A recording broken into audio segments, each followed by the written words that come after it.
जा सोना हबीब करीम सलासम तव्हां हीअं दुआ फरमायो, ए मुल्क जा मालिक, जंहिंखे मुल्क तूं ॾी तूं मर्ज़ी वारो आहीं, जंहिंखां मुल्क खसे वठी तूं मर्ज़ी वारो आहीं।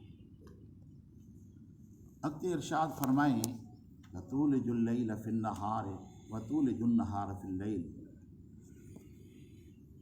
यानी तूं राति खे ॾींहं में दाख़िल करीं थो, ॾींहं खे तूं राति में दाख़िल करीं थो। कॾहिं राति वॾी हूंदी आहे त ॾींहुं नंढो हूंदो आहे, वरी ॾींहुं वॾो थिए त राति नंढी थी वञे। यानी इहे ॿ पाण में ज़िद आहिनि, ॿ पाण में ज़िद आहिनि। ॾींहुं राति जो ज़िद आहे, राति ॾींहं जो ज़िद आहे।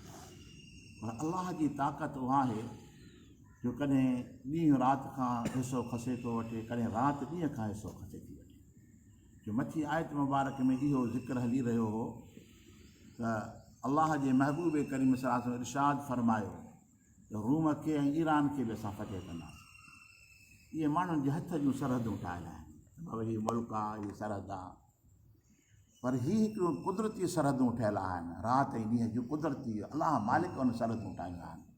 रब करीम फरमाए थो उहो अलाह ॿ ज़िद आहिनि पाण में, कीअं हू हुन में दाख़िल थिए थो, हुन में दाख़िल थिए थो। हीअ त वॾी ॻाल्हि कोन्हे की अलाह जो महबूब ईरान खे फतेह करे, रोम खे फतेह करे, इहा वॾी ॻाल्हि त कोन्हे की। इहा त तव्हांजे हथ जूं सरहदूं ठहियल आहिनि, हथ जा निशान लॻियल आहिनि।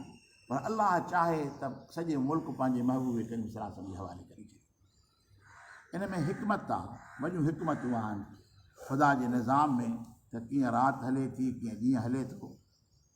ऐं वेठे वेठे ईअं अचानक राति थी अची वञे ऐं सॼी काइनात खे उहा ऊंदाही सां ढके छॾे थी।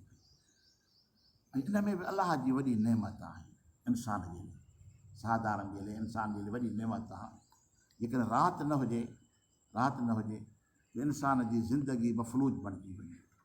इन खां सवाइ राति जे अंदरि अलाह ताला एॾियूं त हिकमतूं रखियूं आहिनि जो इहे नबादात जेके फुटण वारियूं शयूं आहिनि, इहे राति जी ऊंदाही में फुटनि थियूं ऐं उन्हनि में ताक़त पैदा थिए थी पई। ऐं इहे ॿई अलाह जूं नेमतूं आहिनि, अलाह जूं ॿई नेमतूं आहिनि। जॾहिं सिजु लहे थो पियो, ॾींहुं ख़तमु थिए थो, मथां राति अचे थी पई, इहा बि अलाह जी वॾी नेमत आहे।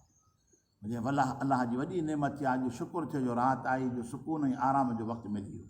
भई राति जो सुम्ही जॾहिं सुबुह जो इंसानु उथे थो, ॼण त नई ज़िंदगी आहे, ॼण हाणे नओं ॼाओ आहे। ॼण इहा बि अलाह जी अज़ीम नेमत आहे। ख़ुदा ताला जूं इहे नेमतूं आहिनि ऐं अलाह ताला जी ज़ाते बाबरकात पंहिंजे महबूब खे फरमाए त तूं सुना हबीब फरमा त तूं राति खे ॾींहं में दाख़िल करीं थो ऐं ॾींहं खे राति में दाख़िल करीं थो। व तुख़रिजुल हय्य मिनल मय्यत व तुख़रिजुल मय्यत मिनल हय्य, ऐं तूं जेरे खे मुअल मां कढीं थो, वरी मुअल खे जेरे मां थो कढीं। व तर्ज़ुक़ु मन तशाअ बग़ैर हिसाब, ऐं तूं पंहिंजे ॿारनि खे बेशुमार हिसाब ॾियणु अता फरमाई थो पियो। यानी तूं जेरे खे मुअल मां कढीं थो ऐं मुअल खे जेरे मां थो कढीं।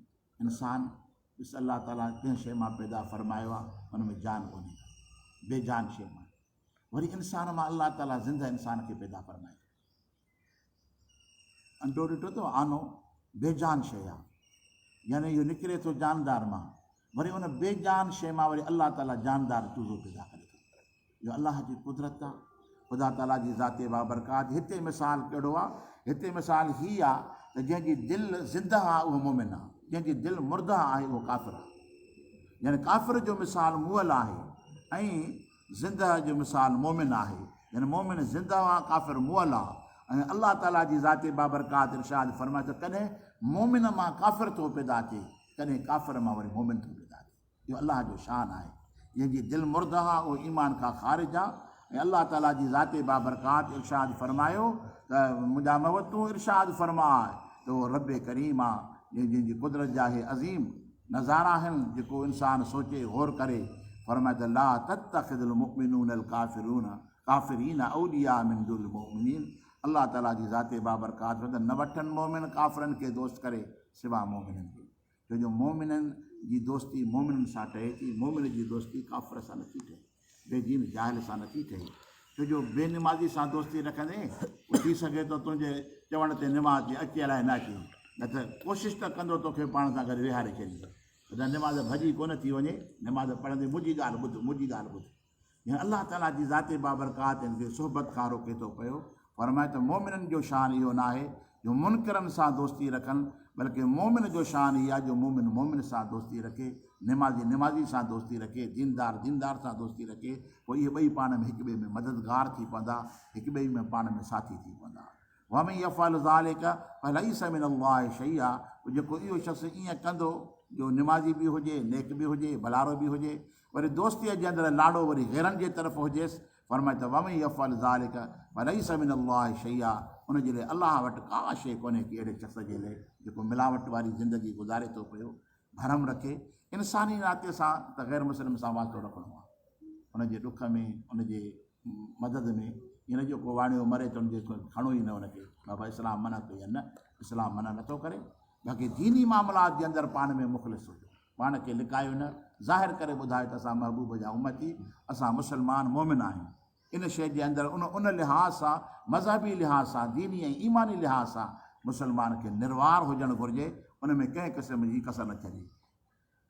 इल्ला अन तत्तक़ू मिन्हु तुक़ातह, फरमाए त मगर हीअ जो तव्हां ड्रिजो था पिया उन्हनि खां, ड्रिजण खे इहो हिकिड़ो अमल जेको आहे लिहाज़ इन लिहाज़ सां आहे जो मथां उन मां को नफ़ो को नुक़सानु पहुचे, इन लिहाज़ सां उन सां रिआयत करण जो हुकुम आहे। वयुहज़िरुकुमुल्लाहु नफ़्सहु व इलल्लाहिल मसीर, ऐं अल्लाह ताला पंहिंजी ज़ात खां तव्हांखे ड्रिजारे थो पियो, पंहिंजे रब खां ड्रिजो, ऐं तव्हांजो मोटणु जेको आहे उन रब करीम जी ज़ाते बाबरकात ते आहे। क़ुल इन तुख़्फू मा फ़ी सुदूरिकुम औ तुब्दूहु फयअलमुहुल्लाह, महबूब तूं फरमा जेको तव्हां पंहिंजे दिलनि में लिकायो था ऐं जेको ज़ाहिर कयो था उनखे अल्लाह ताला जी ज़ाते बाबरकात ॼाणे थो त तव्हांजे दिलनि में इरादा कहिड़ा आहिनि, तव्हांजूं नियतूं कहिड़ियूं आहिनि। फरमाए थो यअलमु मा फ़िस समावाति व मा फ़िल अर्द, ऐं अल्लाह इहो बि ॼाणे थो पियो जेको आसमाननि में आहे, जेको ज़मीननि में आहे। वल्लाहु अला कुल्लि शैइन क़दीर, अल्लाह कुल शइ जे मथां क़ादिर आहे। इहो बि मोमिन जो हिकिड़ो अक़ीदो आहे, पंहिंजे कौल ऐं पंहिंजे फ़ेल जे मथां पंहिंजे रब खे गवाह बणाइणु। त मां हाणे ॻाल्हायां थो, मुंहिंजो कलाम अलाह ॿुधी रहियो आहे, मां हीउ फ़ेल कयां थो, मुंहिंजो रब करीम मूंखे ॾिसी रहियो आहे। यानी इन अक़ीदे जे मथां क़ाइमु हूंदो त मोमिन में शर्म पैदा थींदो, हया पैदा थींदो, छो जो अलाह जे ख़ौफ़ खां बचण जे लाइ इहो हिकिड़ो अलाह ताला जी ज़ाते बाबरकात क़ुरान पाक में असांजे अॻियां वाज़िह फरमाए थो पियो त हमेशह पंहिंजे रब खे बेख़बर न सम्झ, कॾहिं बि न सम्झां। इहो अक़ीदो काफ़िर जो अक़ीदो आहे। मोमिन जो अक़ीदो इहो आहे त अलाह मुंहिंजे कौल फ़ेल, मुंहिंजे ज़ाहिर ऐं बातिन खां अलाह ताला जी ज़ाते बाबरकात वाक़ुफ़ु आहे। इहो अक़ीदो जेको इंसान खे गुनाह खां बचाए थो पियो। नुज़रतुल मजालिस वारे बुज़ुर्ग लिखियो आहे त हिकिड़ो शख़्स कंहिं औरत जे मथां आशिक़ थी पियो, कोशिशि पियो करे त हिन मां ग़लति फ़ाइदो मां वठां। उहा औरत कंहिं काफ़िले सां रवानी थी वई, हीअ बि पुठियां लॻी पियो। राति जे टाइम जेकी उन औरत जे भरिसां वेठो, हुन पुछा कि त मियां कीअं आयो आहे, छा ॻाल्हि आहे, कि मुंहिंजो इरादो हीअ आहे, तोसां मां मिलणु चाहियां थो। हीअ काफ़िलो आहे, हे हेॾा माण्हू वेठा, हीअ माण्हू सुता पिया आहिनि, हिन मां ॾिसी थो अचां। हीअ चकर लॻाए ॾिसी आए त सभु काफ़िले वारा माण्हू थकियल हुया, समर रखी करे सभु सुम्ही पिया आहिनि। औरत ॾे मोटी आयो, हाणे केर बि कोन थो ॾिसे, सभु सुता पिया आहिनि। हुन औरत चयईं त पक सुतल जे सभु सुता पिया आहिनि, बेख़बर लॻा पिया आहिनि कि भला अलाह सुतो आहे, रब सुतो आहे, सुम्हंदो ई न आहे। ला तख़ुज़ुहु सिनतुन वला नौम, उनखे त ढकर बि कोन ईंदो आहे। कि पोइ जॾहिं अलाह ॾिसी रहियो आहे, अलाह ॾिसी रहियो आहे त पोइ असां इहो कमु कीअं था कयूं जेका रब करीम असांखे मन फरमाई आहे। उन औरत जी नसीहत उनजे दिलि जे मथां एॾो असरु कयईं, उहो शख़्स ख़ुदा जे ख़ौफ़ जे अंदरि मुब्तला थी वियो ऐं उन जॻह ते तौबा कई, पंहिंजे इरादनि खां बाज़ आयो। तव्हांजो इन अलाह जे ख़ौफ़ वारी ज़िंदगी में उनजो इंतकाल थी वियो। ऐं उन वक़्त जे बुज़ुर्ग उनखे ख़्वाब में ॾिठो, पुछे त मां यफ़अल्लाह बिक, ॾेखार अलाह ताला तोसां छा कयईं, तुंहिंजो अंजाम छा थियो जो क़बर में तूं पहुते, त तोसां कहिड़ो सलूक कयो वियो।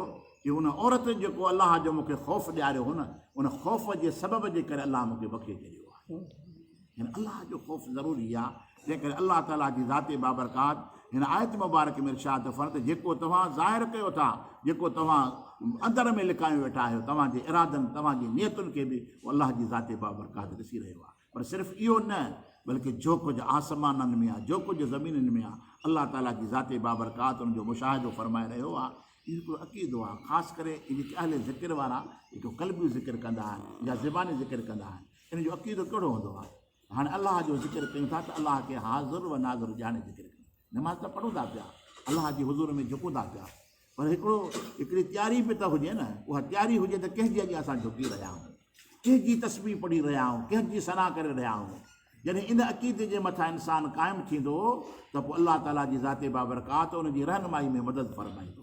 ॾींहों ॾींहुं इंसान जे अंदरि तरक़ी पैदा थींदी। जॾहिं ख़ुदा जो ख़ौफ़ उनजे दिलि जे मथां ग़ालिबु हूंदो, उहा अलाह ताला जी ज़ाते बाबरकात उनखे बुराइनि खां महफ़ूज़ फरमाईंदो आहे। रब करीम जी ज़ाते बाबरकात पंहिंजी कुदरत जा मंज़र ॾेखारे ऐं पंहिंजी कुदरत जा करिश्मा ॾेखारे ऐं उन खां पोइ असांखे वरी वसियत फरमाए थो पियो त पंहिंजे रब जो ख़ौफ़ हमेशह पंहिंजे दिलि में रखो ऐं तव्हांजी दोस्ती, तव्हांजी यारी जेका आहे ग़ैरनि ऐं नामहरमनि सां न हुजे, धारियुनि सां न हुजे। तव्हांजी दोस्ती यारी उन सां हुजे जेको अलाह ऐं अलाह जे रसूल जो फर्मा बरदार आहे। पोइ तव्हांजी बहितरीनु ज़िंदगी गुज़रंदी, अमन ऐं सुकून वारी ज़िंदगी गुज़रंदी। दुनिया जी ज़िंदगी जे बदिले में अलाह ताला जी ज़ाते बाबरकात उनजी आख़िरत खे पहुचंदो। दुआ आहे त अलाह ताला जी ज़ाते बाबरकात असांखे अमल जी तौफ़ीक़ अता फ़रमाए। अमा तौफ़ीक़ी इल्ला बिल्लाह। अल्लाहुम्मा सल्ली